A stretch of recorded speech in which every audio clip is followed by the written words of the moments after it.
আসসালামু আলাইকুম বন্ধুরা, কেমন আছেন সবাই? আশা করি ভালো আছেন। আমি হারুন বিন জলিল, কৃষকের স্বপ্ন চ্যানেলের পক্ষ থেকে আপনাদেরকে জানাই অভিনন্দন। হ্যালো বন্ধুরা, ভুট্টা চাষের আরও একটি নতুন ভিডিও নিয়ে আজ আপনাদের মাঝে চলে এসেছি। এই ভিডিওতে আজ আমি আপনাদের মাঝে কথা বলবো যে ভুট্টা আসলে কোন কারণে ছোটো বড়ো হয়। ভুট্টা ছোটো বড়ো হওয়ার বেশ কিছু কারণ রয়েছে। তার মধ্যে প্রধান কারণ হচ্ছে ভুট্টা যখন আমরা রোপণ করার পর যে ভুট্টাগুলো আগে পিছে অঙ্কুরোদ্গমন হয়, সেই ভুট্টাগুলো মধ্যে ছোটো বড়ো হয়ে থাকে।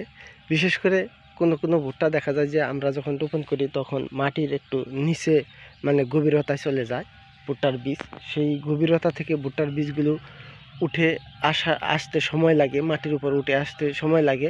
সেই কারণে যে ভুট্টাটা একদিন থেকে বা 2 দিন আগে মাটির উপরে চলে আসে সেই ভুট্টাটা বড় হয়, এবং যে ভুট্টাটা মাটির নিচ থেকে 1 দিন বা 2 দিন পরে বের হয়ে আসে সেই ভুট্টাটা ছোটো হয়ে থাকে। আরেকটি কারণ হচ্ছে, সেটি হচ্ছে ভুট্টার জমিতে যদি খাদ্যর কোনো তারতম্য থাকে, দেখা যায় যে কোনো জায়গায় খাদ্য রয়েছে বেশি, কোনো জায়গায় রয়েছে খাদ্য কম। সে সমস্ত কারণেও এই ভুট্টাগুলো আসলে ছোটো বড় হয়ে থাকে। তার মধ্যে আরও একটি কারণ রয়েছে, সেটি হচ্ছে আমরা যখন ভুট্টা রোপণ করার পর দেখা যায় যে ভুট্টার জমিতে উত্তর দক্ষিণে কেল করে থাকি লম্বালম্বি, যাতে লাইনের ভিতর দিয়ে সূর্যের আলো প্রবেশ করতে পারে।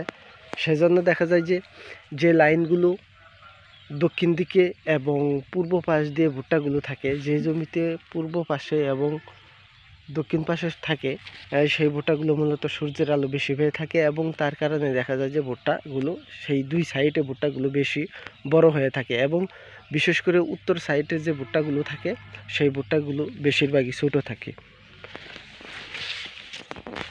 এখন আমি আপনাদেরকে যদি আমার ভুট্টার জমিটা দেখাই, যদি আমার ভুট্টার জমিতে বাস্তব অভিজ্ঞতাটা আপনাদেরকে দেখাই, তাহলে এখন আপনারা স্ক্রিনে যেই ভুট্টার জমিটি দেখছেন, এটির উচ্চতা আপনারা দেখতে পাচ্ছেন যে আসলে মূলত এটির উচ্চতা কত হাই হয়েছে। তার মানে যে আমার উপর দিয়ে ভুট্টা রয়েছে, এবং ভুট্টার যে পাতাগুলো উপর দিকে উঁচা করি, তাহলে আমার উপর দিয়ে আরও 1.5 ফুটের মতো উপরে রয়েছে ভুট্টার পাতাগুলো। কিন্তু একই জমিতে, কারণ একই দিন ভুট্টা রোপণ করার পরেও কিছু কিছু তারতম্য রয়েছে, সেটা যদি আমি আপনাদেরকে দেখাই, সেটা হচ্ছে যে এখানে আপনারা দেখতেই পাচ্ছেন যে এই সাইডে যে মাঝখানে যে কিছু ভুট্টা রয়েছে, সেটা এখন যদি আপনাদেরকে দেখাই যে মাঝখানে ভুট্টাগুলি আমার জমিতে রয়েছে, সেটা হচ্ছে এই যে আপনারা দেখতেই পাচ্ছেন যে এটা ওখানে যদিও আমার উপর দিয়ে ভুট্টাগুলো 1.5 ফুটের মতো উঁচা ছিল, কিন্তু এখানে যে ভুট্টাগুলো সেটি হচ্ছে আমার মাথা বরাবর। এই যে আপনারা দেখতে পাচ্ছেন যে এখানে ভুট্টাগুলো আরও নিচু রয়েছে।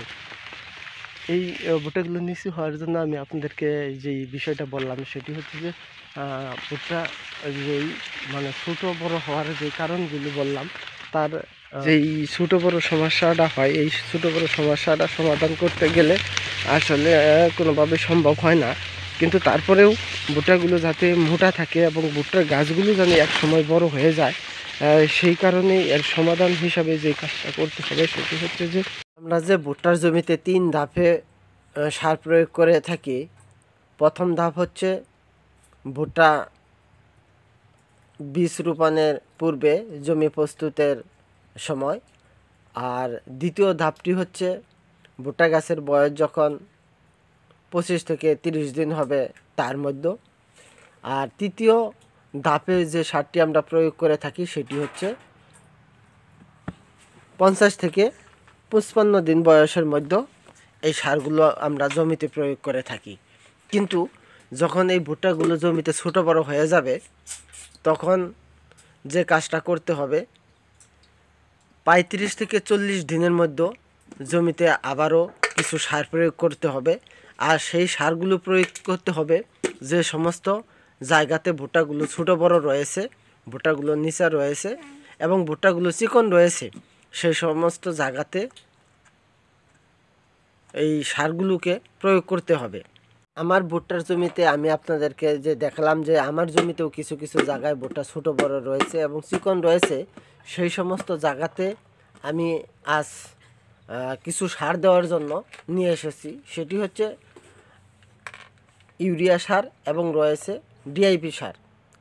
যদিও বাংলা ডিআইপি এবং টিএসপি সারের সংকট রয়েছে, কিছু কিছু এলাকাতে সার পাওয়া যায় না। বিশেষ করে আমি যে সমস্ত এলাকায় রয়েছি সেই সমস্ত এলাকাতে দেখা যায় যে সারের খুব সংকট, বাংলা টিএসপি এবং অন্য অন্য যে টিএসপি রয়েছে সেটাও পাওয়া যায় না এবং বাংলা ডিএপিও পাওয়া যায় না। সেজন্য আমি এটা বিআইডিসি ডিএপিটা এনেছি বিকল্প হিসাবে ব্যবহার করার জন্য।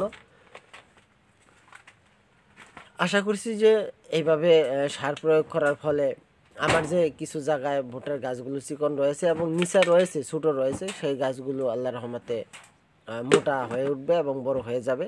সেই সাথে এখন এই জমিতে সার প্রয়োগ করার আরেকটি যে সমস্যা রয়েছে সেগুলো হচ্ছে ভুট্টার গাছগুলো অনেকটা বড় হয়ে গেছে। আর এখন সার প্রয়োগ করতে হবে খুব সাবধানতার সাথে, কারণ আমরা যখন ছিটিয়ে এই সারগুলো জমিতে প্রয়োগ করব লাইনের মাঝখান দিয়ে, তখন দেখা যায় যে ভুট্টার যে পাতার চিপা রয়েছে সেই চিপার মধ্যে সারগুলো আটকে থাকার কারণে সেখানে ঝলসানো সহ পচন ধরতে পারে এবং কি দেখা যায় যে ভুট্টার গাছও পচন ধরার সম্ভাবনা রয়েছে। সেজন্য একটু সতর্কতার সাথেই সারগুলো প্রয়োগ করতে হয়। বিশেষ করে আমরা যে তৃতীয় ধাপে জমিতে 50 থেকে 60 দিনের মধ্যে যেই সারটা প্রয়োগ করি যখন ভুট্টা গাছে মুসা বের হয়, এই সারটা ব্যবহার করা খুবই কষ্টদায়ক হয়ে থাকে। আর এখনও যে আমি সারটা ব্যবহার মানে আমার জমিতে প্রয়োগ করব, এই সারটাও ব্যবহার করা খুব কষ্টের ব্যাপার। কারণ দেখা যায় যে চোখে মুখে এবং বিভিন্ন জায়গায় এই পাতার যে দাঁড়ালো অংশ দেয় সেটা অনেক অংশে কেটেও যায় এবং কি এইভাবে নিচা হয়ে ভুট্টার জমিতে সার ব্যবহার করাটা কষ্ট হয়ে যায়। তারপরেও সার দিতে হবে, কারণ ভুট্টার যেই প্রথম ধাপে দুটি সার রয়েছিল সেই সারগুলো ব্যবহার করা খুব সুবিধাই ছিল। এখন সার ব্যবহার করাটা একটু ঝামেলা এবং কি সাবধানতার সাথে ব্যবহার করলে আশা করি যে ভুট্টার তেমন কোনো সমস্যাই হবে না। হ্যালো বন্ধুরা, আজকের ভিডিও তাহলে এখানে শেষ করতে যাচ্ছি। ভিডিওটি যদি আপনাদের ভালো লাগে তাহলে অবশ্যই লাইক কমেন্ট শেয়ার করবেন। আর যারা আমার চ্যানেলে নতুন তারা অবশ্যই আমার চ্যানেলটি সাবস্ক্রাইব করে রাখবেন। ধন্যবাদ।